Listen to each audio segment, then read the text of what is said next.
Hey everyone. So we're hearing some great news. This one's going to be coming out of the Business Insider in reference to an announcement made by Jordan Peterson and a few other prominent figures from the intellectual dark web, the IDW. And this is all in reference and in relationship to the news that you've probably already heard about came out this week regarding Patreon. Whether you're talking about like everything that I've ever done in my life, whether it's building engines, driving vehicles, or machinery, I always look, who's the best person that I can seek out to teach me and to guide me into doing what I want to do? Because I don't want to be taught by people that are of mediocre status as far as their competence levels or inferior to me. I always look to, and not even someone that I think that's just a bit above me. I always look, who's the best? Who's the best out there? And that's who I want to use as my role model going forward. And what I recognized very early on, almost 11 years ago, well, actually for Molyneux, I think it was almost 12 years ago, that no, if you want to create a platform where you get to say what you have to say and not be beholden or have your words silenced or your speech silenced or oppressed or negated or denied in any way, is when it comes to the economic side of it, if you rely on advertisers or someone else or some other business model where other people get to affect your economic compensation for all the hard work and efforts you put in, if you rely on other people to do that for you, well, once again, you have to make sure with 100% certainty that they're at least aligned with giving you that kind of a freedom. And Stephen Molyneux, I guess, recognized very early on that no, the onus is on him to make sure that no one else can mess with his content or destroy or hamper or hinder his endeavors by withdrawing their financial or economic support because he might say something they don't like. So his whole model and Free Domain Radio and all the videos that he puts out under Stephen Molyneux or under Free Domain Radio, it's all done under voluntary contributions or donations to him. And like I say, 10 years later, what we're seeing out there today is most of these people that actually are representatives of the IDW is they realize that actually that was the best basis going forward, because they're seeing today, whether it's Patreon or Facebook or YouTube or some other social media platforms or even established media platforms, is these people have too much power. They can control and dictate what you have to say when they're the ones that are signing the paycheck or providing you with your livelihood. The only way to be free to say whatever you want to say and still be economically viable is to rely on voluntary contributions or donations. That way, you know, as a libertarian, that reciprocal relationship, well, you're leading by example and you're making sure that nobody has the ability or capacity to undermine what you have to say. But I mean, think about it. There are a lot of us out here. I mean, me, I just choose to, what I do, the reason why, like I say, I followed Stephen Molyneux's lead and said, nah, I'm not even going to get into getting paid for what I do, because, yeah, I'll just keep doing my thing. I'll just keep working in my blue-collar fields. I'll just keep doing what I do as far as providing for myself and my family. I'll just keep doing that, and I'll do my online activities or my social media activities. I'll just do that basically for free. And actually, I haven't even asked for voluntary contributions or donations. It would probably be awesome because I'm probably one of the poorest people out there that's doing this stuff, but I'm okay as long as I got food in my mouth, as long as I can take care and provide for myself and those I care about.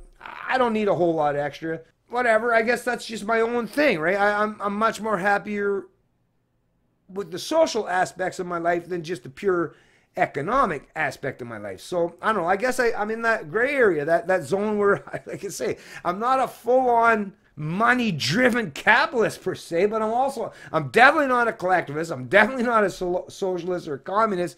I'm just, I guess, an average kind of a guy that wants to be able to provide and take care of business, but at the same time have the autonomy and the sovereignty and the freedom to do what I want to do and say what I got to say without someone else having the power or authority to prevent me from saying what I got to say.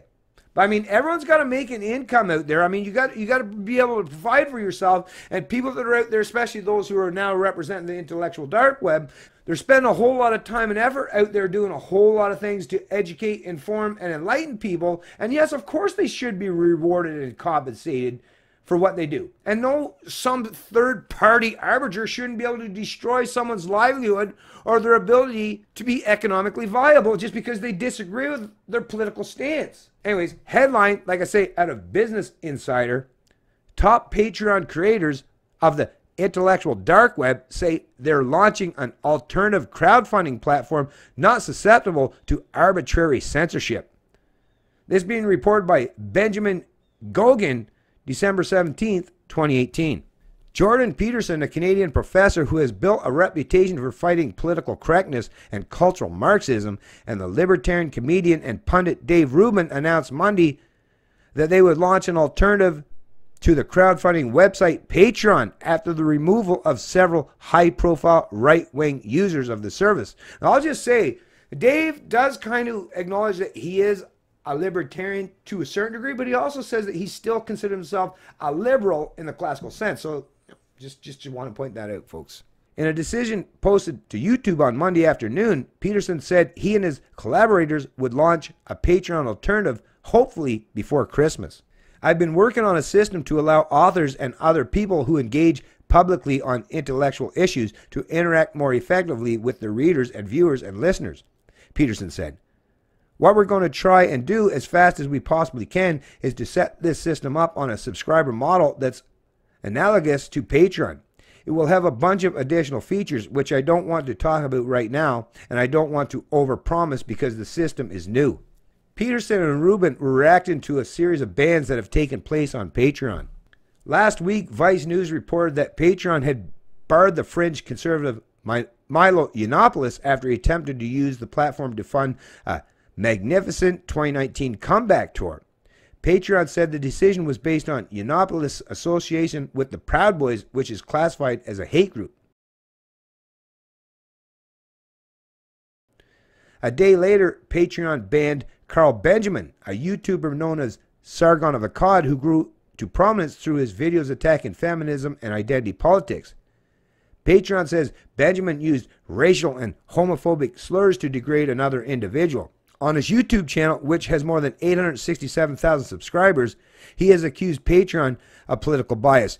And I'm sure if you're paying attention to Sargon of Akkad and you've listened to what he's been saying in regards to this whole debacle or fiasco, yeah, this is insane, folks, because he didn't even do it on his YouTube channel or the Patreon platform. They're basically trying to use massive overreach and say that they can now affect your livelihood and your income based on anything you say anywhere out there in the online sphere. Like I say, wow, folks, we definitely need an alternative source for people to use rather than Patreon, because Patreon has very much gone into the ideological spectrum that they're more than willing to suppress or silence the voices of people that they disagree with politically or ideologically.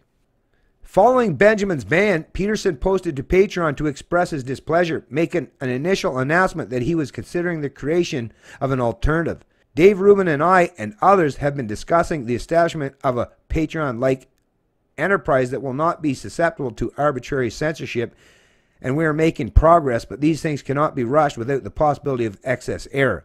But I am seriously displeased about the removal of Sargon and many other people, and will definitely do something about it.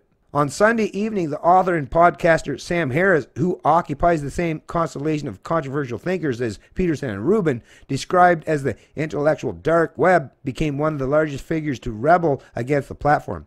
Harris announced on Twitter he was leaving Patreon as a result of what he describes as the platform's political bias. And I agree. And like I say, I think it's a really, really stupid idea for any of these people that are building some of these platforms. Yeah, if you're trying to shut off or silence people that you disagree with politically, yeah, like this is the age of information. Like, you're not going to prevent them from saying what they got to say. What you're doing is you're creating that further divide where people can't come together, you know, because with one platform we can come together, but basically you're forcing us all to be segregated. That's what people like the CEO of Patreon are doing today, they're basically trying to segregate us up, try to chunk us all up and place us in our own little blocks or conformist corners and make it as if that identity politics is the only basis in how we deal with each other going forward. So we're always going to be seemingly looking at each other as either our oppressors or opponents. Once again, we're all being pitted up and divvied up into little groups. And the minute you try to do that, well, that's what creates war and factions. Well, that's the very basis of most wars or conflicts, is pitting people into groups or collectives and then suggesting that one is bad and the other is good. Every time you try to create that situation, well, that creates an immediate area of conflict, and you just never know where that's going to lead. I'll post a link to this article in the description of the video below. But yeah, I'm very much appreciative and respectful of the fact. And you also got to think of the Weinsteins, Eric in particular, who has access to Peter Thiel, someone with billions of dollars, because he's actually part and parcel of Thiel Capital. So this can happen. It's not a matter of the people that want to make this happen. It's not a matter of the money's not there to make it happen. It can happen. But like I say, the kind of people such as Jordan Peterson or those who represent the IDW, yeah, they're going to do it. It's not going to be done fast. It's not going to be done hastily. It'll be done right and proper. So at the end of the day, we're all going to benefit. The far leftists and even the far right wingers, you know, their outrageousness, their irrational habits and behaviors, well, that's actually, even as terrible as it is, it's actually showing that it can actually prove to be a benefit, because what we're seeing out there is most people, the reasonable people, are rejecting all of the extremes and saying, oh, we got to come up with some common sense measures and approaches to deal with the extremes. Not through violence, not through revolutions, not through force, coercion, or theft, but just by not just coming up with better ideas, but coming up with better platforms to propagate those ideas. It's Canadian Libertarian, and I love liberty.